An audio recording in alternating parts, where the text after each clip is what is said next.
started with a simple wish, one that most people have when they hit a certain age, the desire to be free from the weight of regret, to rewind the clock, to undo choices that shaped the trajectory of your life, to feel that freedom again.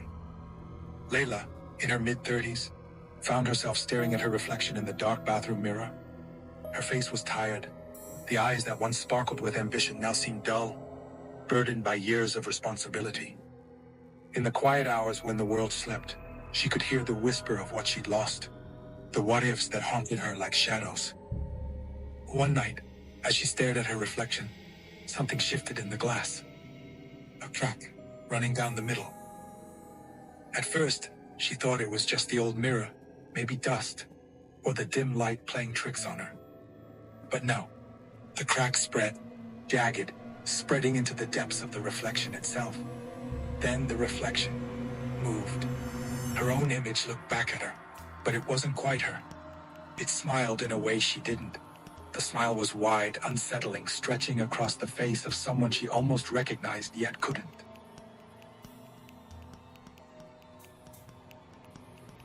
Laila stepped back, heart racing. "It's just stress," she muttered under her breath. "Just tiredness." But the mirror didn't let her go that easily. The reflection's eyes, no longer her own, locked onto her with a kind of knowing, as if it had been waiting for her all along. The next night, it happened again. The mirror was not just reflecting her image, it knew her. Every insecurity, every mistake, every unspoken fear she'd ever buried deep inside. It seemed to mock her, showing her things she had long forgotten, things she wasn't sure she had ever shared with anyone, even herself. By the third night, she could no longer turn away.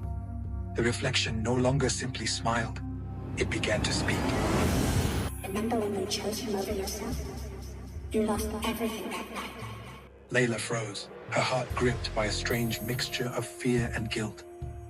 She'd forgotten about that decision. That time, years ago, when she had chosen someone else's happiness over her own dreams. The voice continued, mocking, peeling away the layers of her past like a raw wound. "You let fear dictate every step. You let fear decide who you loved, who you were."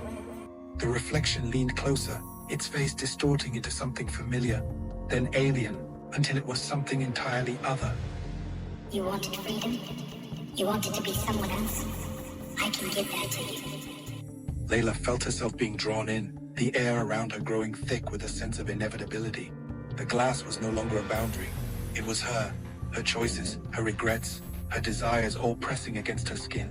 It felt as though the mirror was no longer an object in her home but a portal into the very essence of who she had become. The reflection's lips twisted into a cruel smile. "You've been hiding from yourself for so long. It's time to face who you really are." And that's when she realized the truth.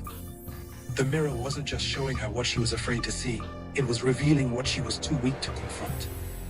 The person in the reflection, the one with the broken smile, the cruel eyes, was the version of herself she had buried beneath the facade of responsibility, of getting through each day, pretending that everything was fine when it was falling apart inside.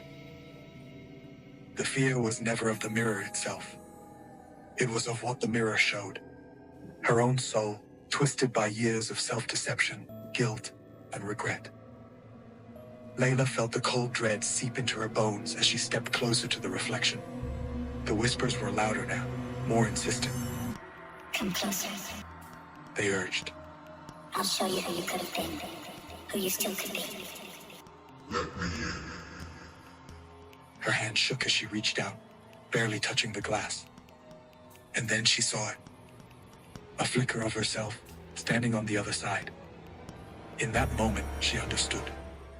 The horror wasn't just in the reflection, but in the realization that the mirror had been waiting for her all along. The version of her that had been lost. The one who had never been allowed to exist because she was too scared to confront it. And that's when she knew. There was no escaping it. The reflection would never let her forget. She could run from it in the waking world, but when she closed her eyes, the whispers would always be there, waiting. She stepped away from the mirror, but it followed her, like a shadow. A darker, colder version of herself. And every night, it grew closer, until there would be no difference between them. There was only one way to escape. She had to become it. The next morning, Layla was found standing in front of the mirror, her expression cold, her smile wide. Her eyes, though, were empty. She had finally let the darkness in. And the mirror, now cracked down the middle, smiled back. The horror isn't in the reflection. It's in knowing that the things you fear, the parts of yourself that you've hidden in the corners of your soul, might one day become too real to ignore.